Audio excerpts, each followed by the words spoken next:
구원이 무엇입니까? 구원이 도대체 무엇일까요?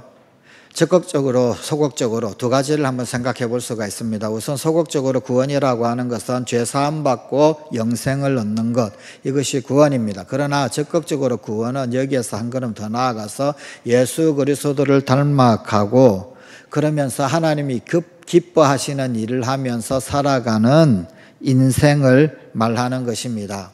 중요한 것은 우리가 예수님을 잘 따라가게 되면, 예수님을 잘 닮아가게 되면 소극적 의미에서든 적극적 의미에서든 모두 다 구원을 이루면서 살아가는 인생이 될 수 있다라고 하는 것입니다.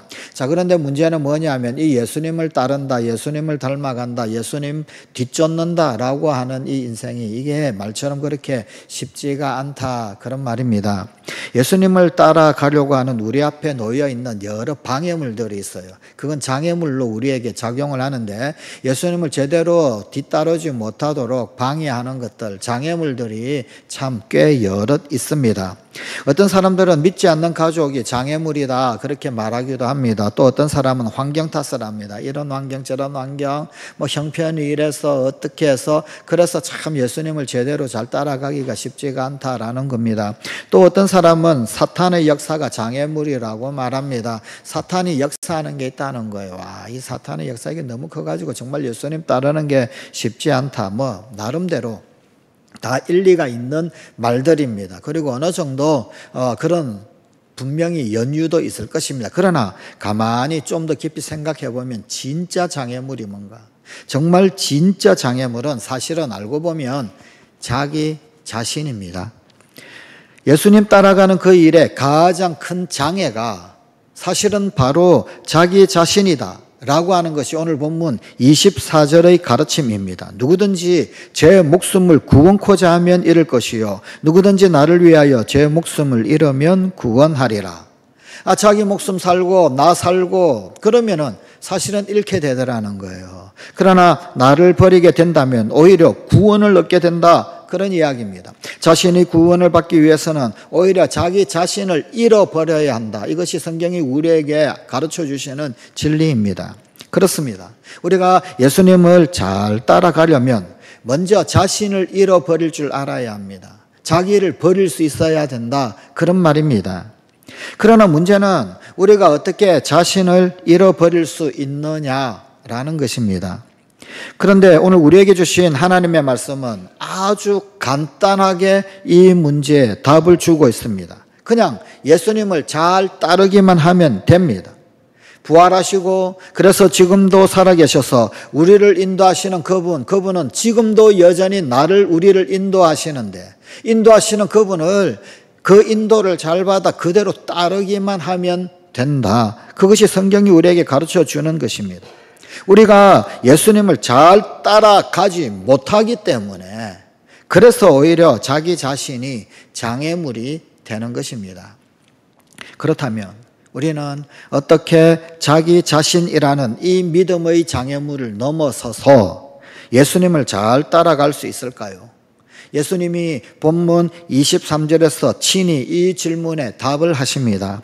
또 무리에게 이르시되 아무든지 나를 따라오려거든. 아무든지 누구든지 예수 따르기를 원한다면 자기를 부인하고 날마다 제 십자가를 지고 나를 쫓을 것이니라. 바로 이 말씀 속에 자신을 구원하고 심지어 다른 사람의 구원에 쓰임받는 인생을 살 수 있는 세 가지 비결이 들어 있습니다. 그 세 가지 비결이 무엇입니까? 그 첫째는 자기를 부인하는 것, 자기를 부인하는 것입니다. 자기 부인이란 무엇일까요? 우선 자기 부인은 자기 비하나 자기 학대 혹은 아니면은 자기 포기를 의미하지는 않습니다. 본문 25절 말씀입니다. 사람이 만일 온 천하를 얻고도 자기를 잃든지 빼앗기든지 하면 무엇이 유익하리요? 이 주님의 말씀 가운데서 우리 개개인은, 우리 각자는 우리의 인생, 우리의 삶, 우리의 목숨은 소중한 것이다 라고 하는 것을 알려주고 있습니다. 온 천하를 얻고도 자기를 잃는다 혹은 빼앗기든지 하면 뭐가 유익하겠느냐. 그만큼 우리 각자는 소중하고 중요한 존재다라는 겁니다. 그런데 자기 부인이다라고 해서 그저 자기 포기 혹은 아니면 자기 비하, 자기 학대를 하면 되겠냐는 거예요. 이런 걸 가지고 자기 부인이라고 하지는 않는다라는 겁니다. 주님은 나 자신의 존재 가치의 중요성을 인정하고 강조하셨습니다.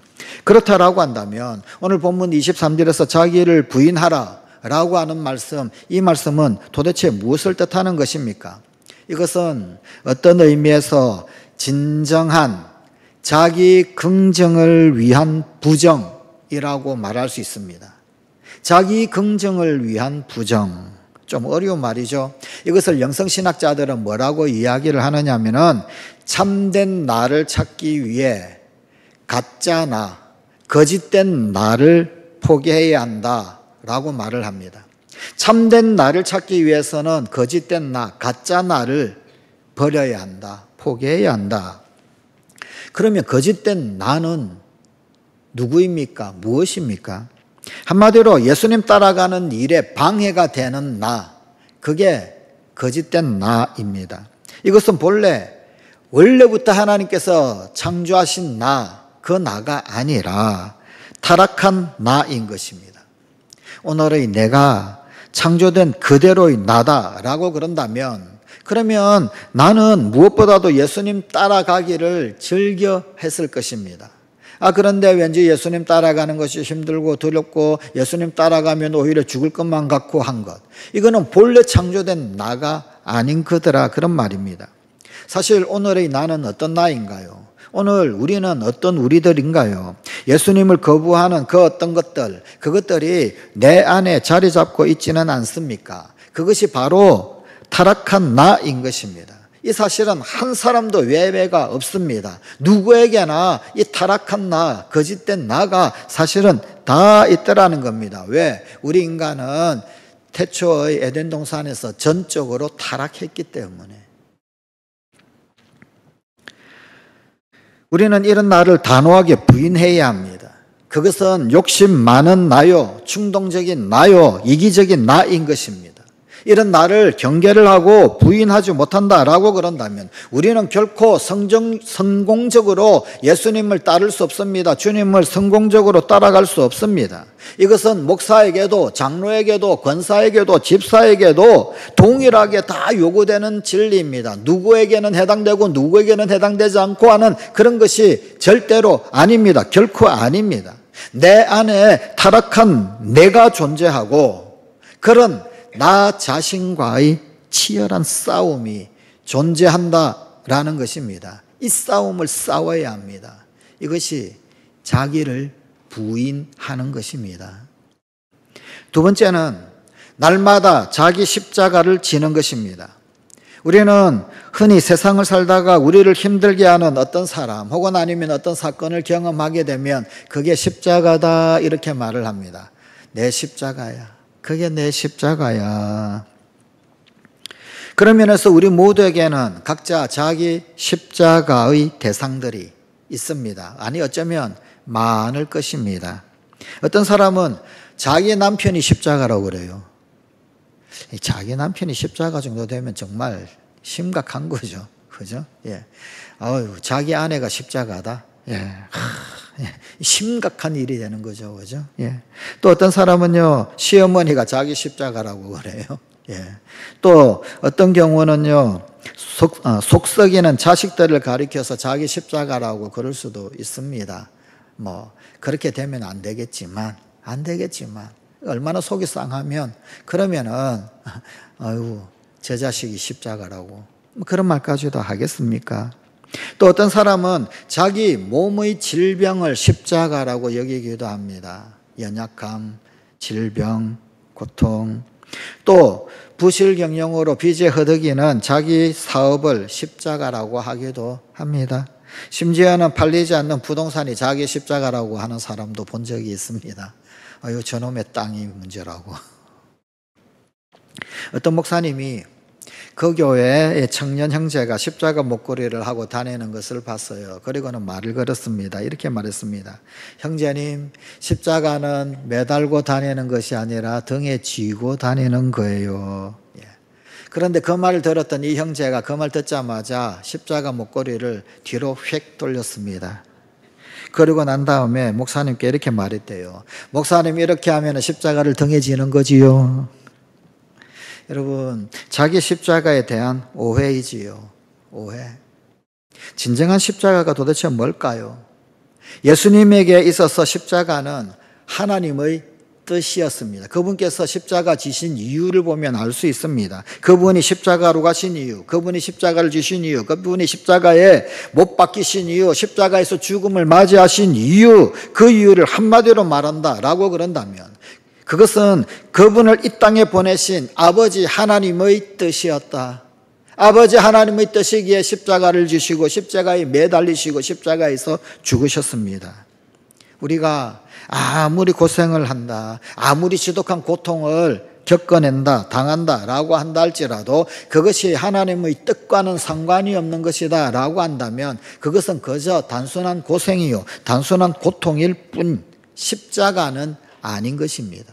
하나님 뜻과 연관된 것이 진짜 십자가입니다. 그러나 우리가 당하는 고통이 정말 하나님의 뜻을 이루기 위한 것이다 라고 한다면 그것이 바로 우리의 십자가로서 그 어떤 고통도 즐겁게 견디고 참으며 감당해야 할 것입니다. 이겨내어야 할 것입니다. 주님 뜻이라면, 하나님 뜻이라면. 직장에서 자신의 실수로 말미암아서 고통을 당한다라고 한다면 그것은 그저 단지 자기 고통일 뿐입니다.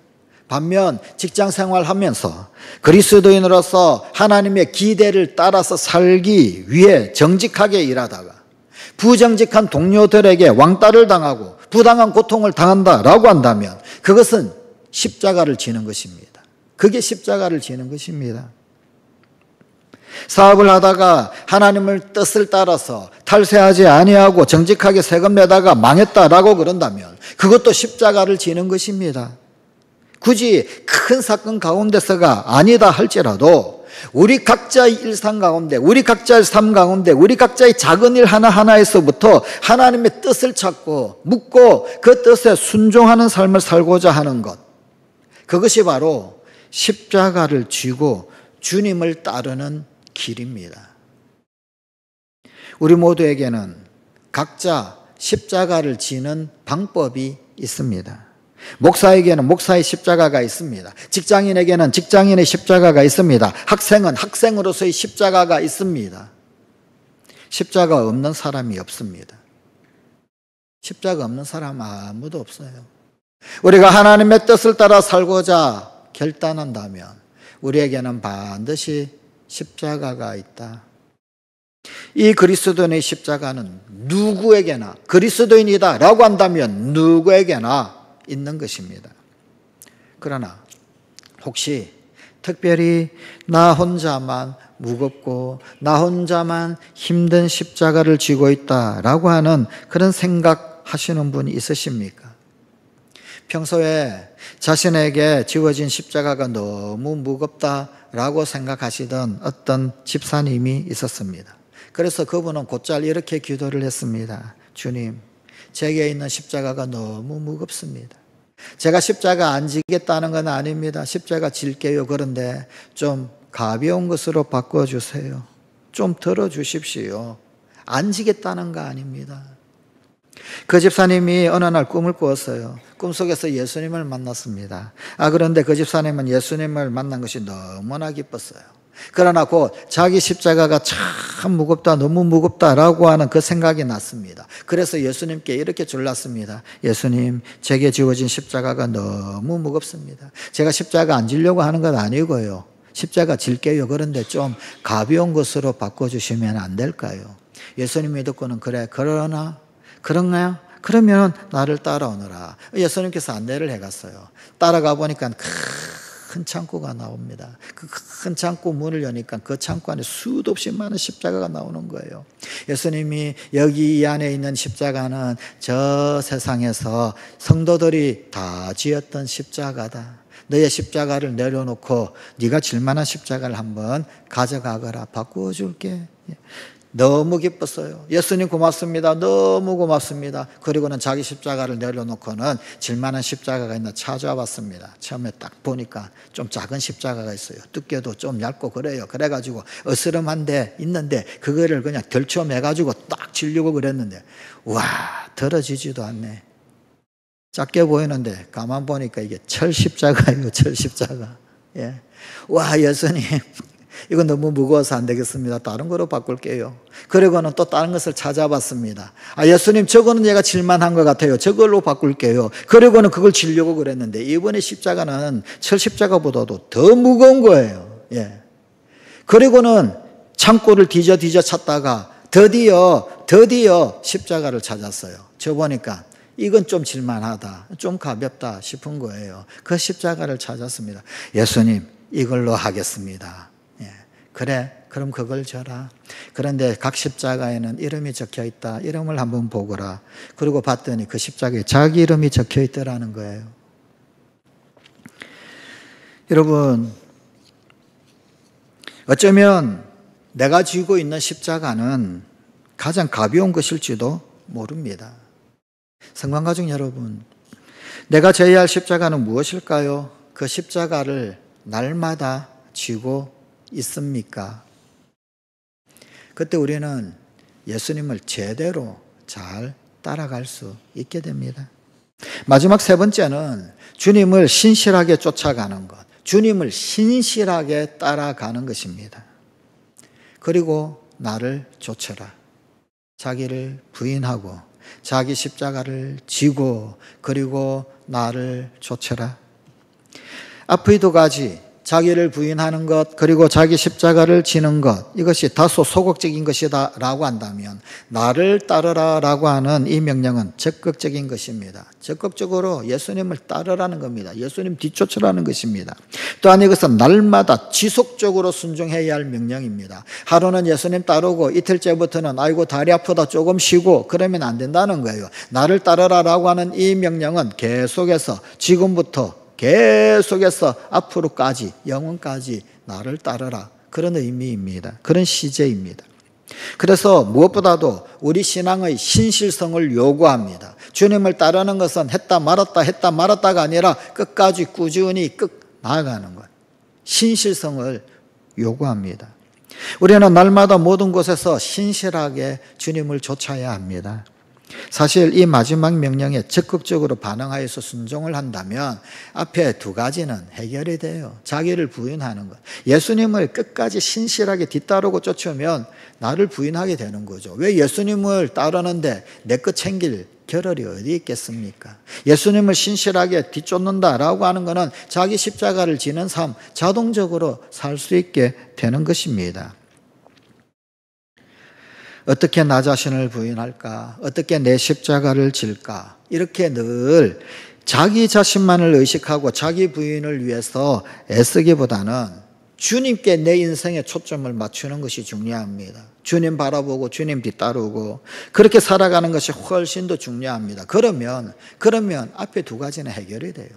결국은 나 중심인가 아니면은요 그 시선, 그 관심의 초점이 주님인가에 달려 있어요. 자꾸만 나를 보니까 이 내가 부인하는 게 힘들어지는 거죠. 이게 뭐 부담스러운 거예요. 자꾸만 내 십자가 나 십자가 이러니까요 이 십자가 지기가 싫고 막 그런 거예요. 근데 주님이 더 크게 보이고 주님이 똑똑해 보이고 주님이 귀해 보이고 그래서 그 귀하신 분, 참 좋으신 분, 주님 가까이 가면 참 좋다, 너무 좋아. 그러면은요 그 주님 뒤따르다 보게 되면은 자동적으로 해결된단 말입니다. 자동적으로. 여러분 중독의 치료법도 그거 아닙니까? 중독되어졌을 때 그 중독 끊어버리는 거 정말 어렵고 힘들거든요. 안 되거든요. 중독의 가장 중요한 치료가 뭔가요? 치환이래요. 치환. 정말 좋은 것. 정말 좋은 것을 경험하는 것. 정말 좋은 것을 내가 하는 것. 그러면은요 중독에서 떨어져 나올 수가 있다는 거예요. 더 좋은 것, 더 귀한 것.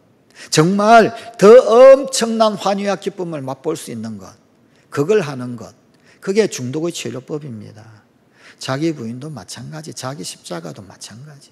예수님 따르는 것이 너무 좋고 예수님 따르는 것이 황홀하고 예수님과 친밀한 관계 가운데 그 깊숙한 관계 가운데 있으면 그러면은 나는 죽고 주님 사시기를 바라게 되는 거죠. 자기 부인. 그건 덜 중요하게 되는 거예요. 덜 중요하게. 뭐 내가 뭐라고. 자기 십자가 지는 건 예수님이 너무 좋으니까 그러니까 나 뭐 이 정도 수고 이 정도 희생 십자가 지지요. 그렇게 되는 겁니다. 오늘날 우리는 과도하게 자기를 강조하는 시대를 살고 있어요. 자기. 이 고속도로 휴게소에 들르게 되면 좀 습관적으로 서점을 갑니다. 무슨 책을 파나. 많은 사람들, 대중들이 많이 왔다 갔다 하는 그곳에 비치 되어져 있는 책들, 가장 대중적으로 많이 이렇게 사람들이 찾는 그런 책이겠죠. 그죠? 그런데 혹시 고속도로 휴게소에서 어떤 책들이 비치되어져 있는지 보셨습니까? 얼마 전에도, 지난주에도 본 것 같아요. 얼마 전에도 책을 봤어요. 예. 한 달 전에도, 6개월 전에도, 1년 전에도, 2년 전에도, 3년 전에도 비치되어져 있는 책이 천편일률적으로 똑같습니다. 고속도로 휴게소 서점에 있는 비치되어져 있는 책들은요, 자기 처세술, 인간관계, 그리고 심리학입니다. 다 근간이 심리학이죠. 예. 그냥 자기 심리, 예. 자기 개발서, 인간관계 어떻게 할 건가, 처세 어떻게 할 건가, 예. 어떻게 개발해가지고 뭘 어떻게 할 건가, 하나같이. 그런데 그 근간에는 보게 되면은요, 심리학. 근데 심리학 중에서도 뭐가 남아 들어있나요? 나가 있는 거예요. 자기. 내가 어떻게. 소위 우리의 자존감, 우리의 자긍심, 혹은 아니면 우리의 자아상을 높여주는 것. 혹은 아니면 여러 관계들 가운데서 내가 좀 더 우위에 서는 것. 나. 그런 소리로 차고 넘쳐납니다. 그러나 현대인은 그토록 많은 심리학자들의 도움에도 불구하고 점점 더 깊은 열등감의 늪에서 허우적거리고 있습니다. 어떤 한 심리학자는 이런 글을 썼더라고요. 현대인의 3분의 1. 와, 3분의 1이랍니다. 3분의 1 정도는 병적 열등감의 포로가 되어 있다. 병적 열등감의 포로가 되어 있다. 예. 3분의 1은 열등감이죠. 그죠? 더 무서운 거는 뭔지 아십니까? 우리 사회의 10분의 1이 우울증 환자라고 그럽니다. 이거는 기독교인이나 아니나 똑같다고 합니다. 교회 다니는 교인들 중에서도요, 10분의 1이 우울증 환자래요. 왜 그렇습니까? 무엇이 부족해서입니까? 그것은 자기라는 감옥에서 해방되지 못하고 있는 까닭입니다. 자기 감옥. 그래서 폴 비처라고 하는 심리학자가 있어요. 이 폴 비처라고 하는 심리학자는 현대의 가장 무서운 종교가 있다면 자기 숭배의 종교이다 라고 말했습니다. 자기 숭배의 이단.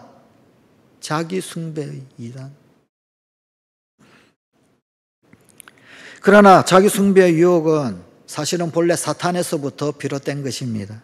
사탄은 에덴 동산 가운데서 하와에게 네가 하나님이 되리라 라고 지적을 했습니다. 선악을 알게 하는 나무의 열매 왜 먹으면 안 돼? 야, 그거 먹으면 네가 하나님처럼 돼. 네가 하나님처럼 된단 말이야. 너 하나님처럼 돼.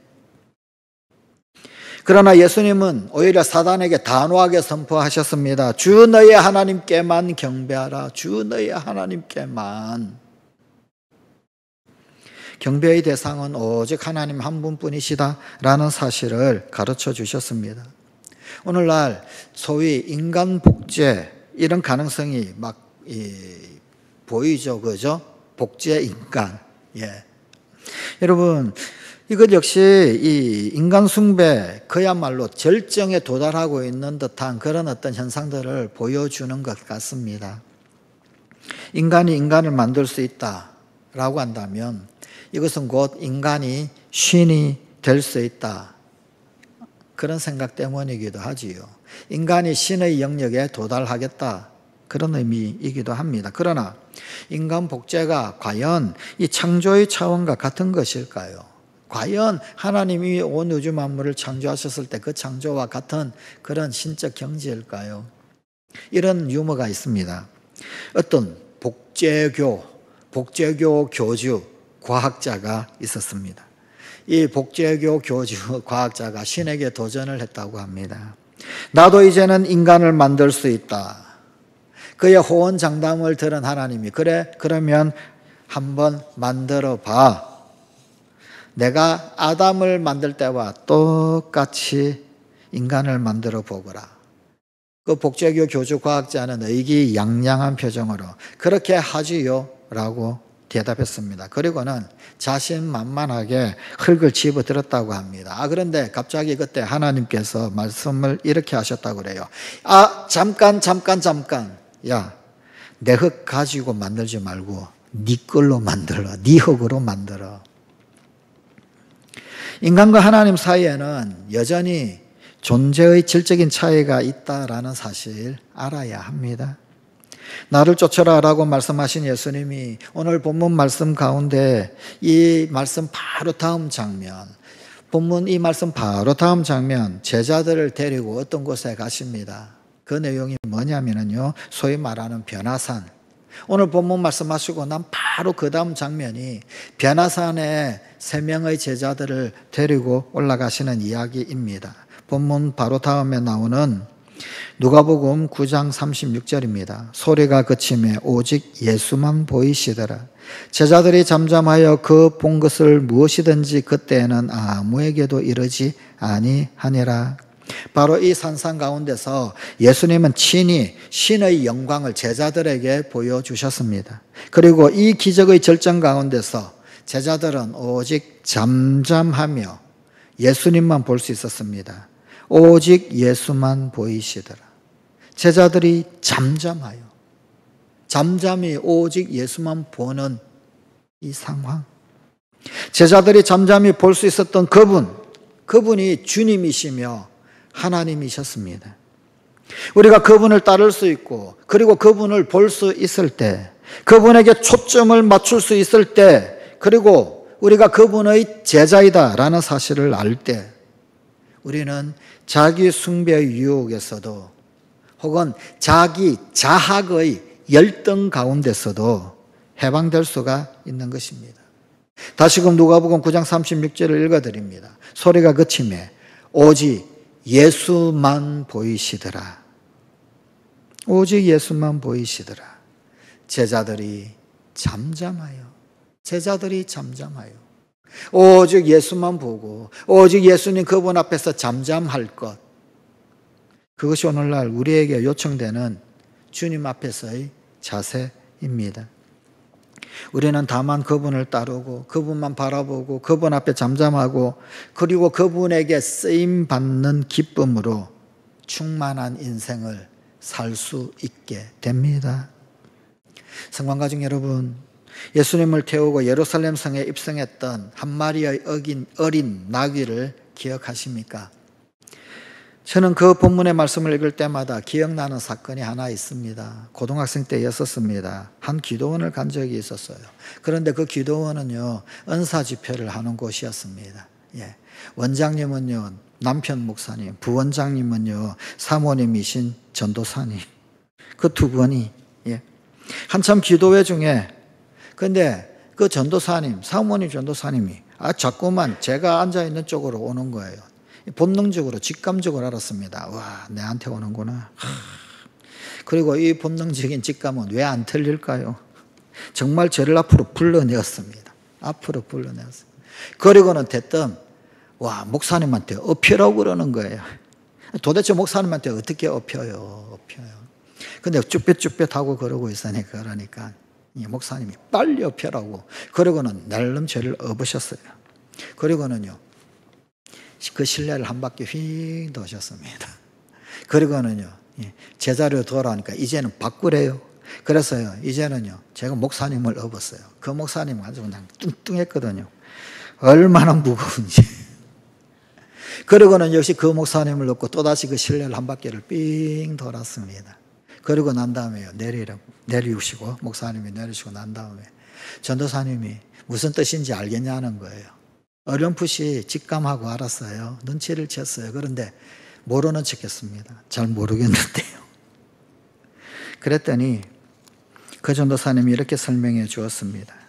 네가 지금은 아직 어려서 예수님 등에 업혀 있지만 이후에는 네가 장성해서 예수님을 등에 업고 세상을 다녀라.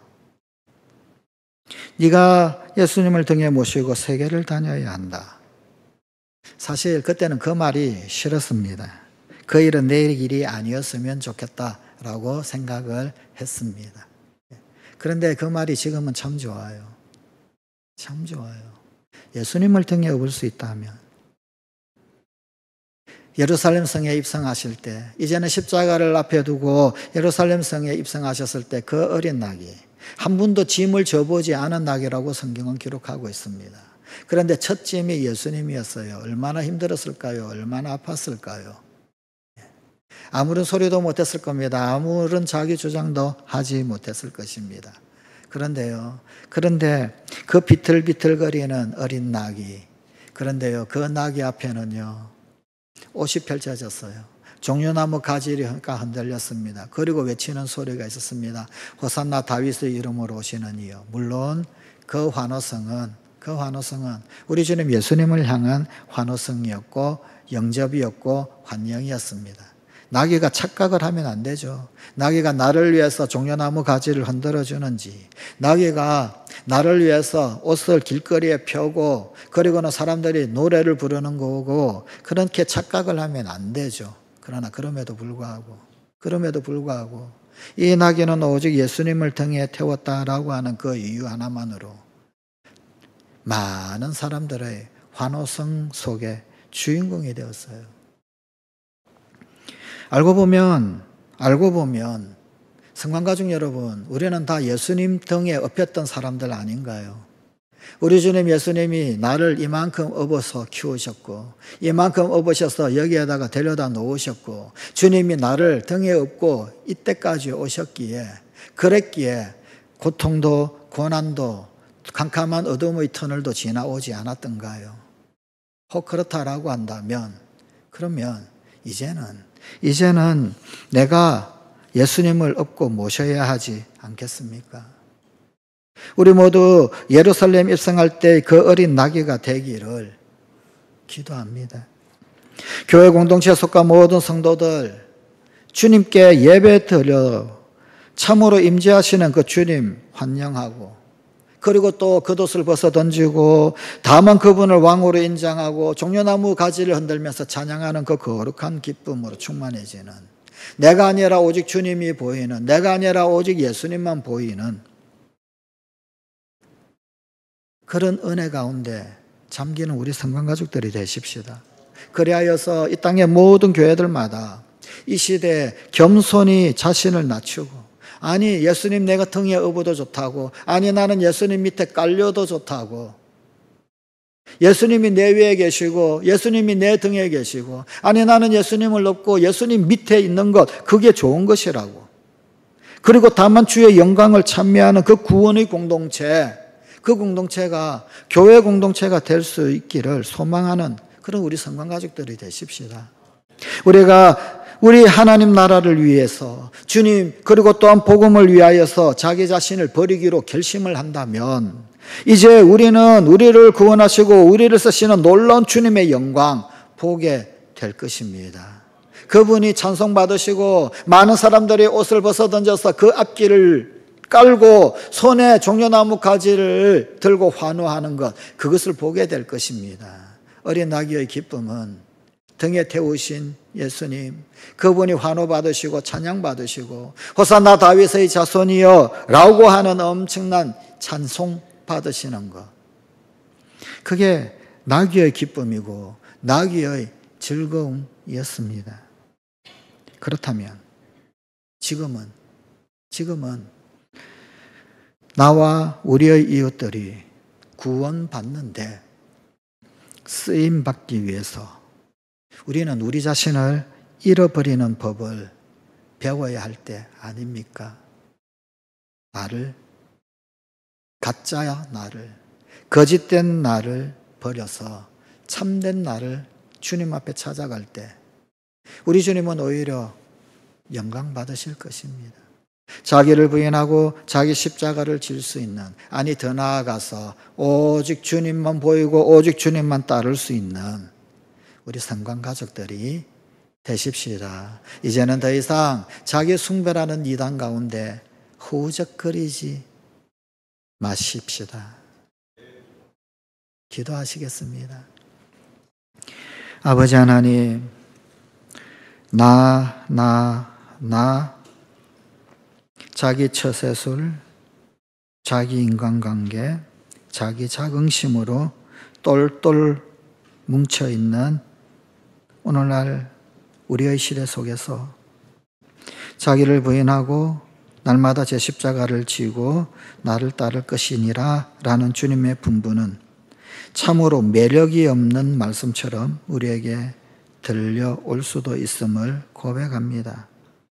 그러나 이러한 삶의 현장 가운데서, 이 세상 가운데서 우리 사랑하는 성관 가족들은 가짜나 거짓된 나를 버리고 참된 나를 발견해 갈 수 있는 우리 성관 가족들이 되게 하여 주시옵소서. 오직 우리 주 예수 그리스도를 따름으로 말미암아서 허황된 망상들은 다 떨쳐버리고 주님 우리에게 부어주시는 그 거룩한 구원, 진정한 우리 주님 따르면서 누리는 평강과 기쁨과 희락을 누릴 수 있게 하여 주시옵소서. 오늘도 자기를 부인하고 십자가를 질 뿐 아니라 오직 우리 주님 따름으로 말미암아서 내가 그리고 우리의 이웃들이 구원받는 그 구원의 통로, 은혜의 통로가 되는 우리 성관 가족들이 반드시 되게 하여 주시옵소서. 그리고 그런 일이 있다라고 한다면 우리는 우리 자신을 기꺼이 잃어버리는 법을 배우는 우리 모든 성관 가족들이 되게 하여 주시옵소서. 우리 주 예수님 이름으로 기도드리옵나이다. 아멘.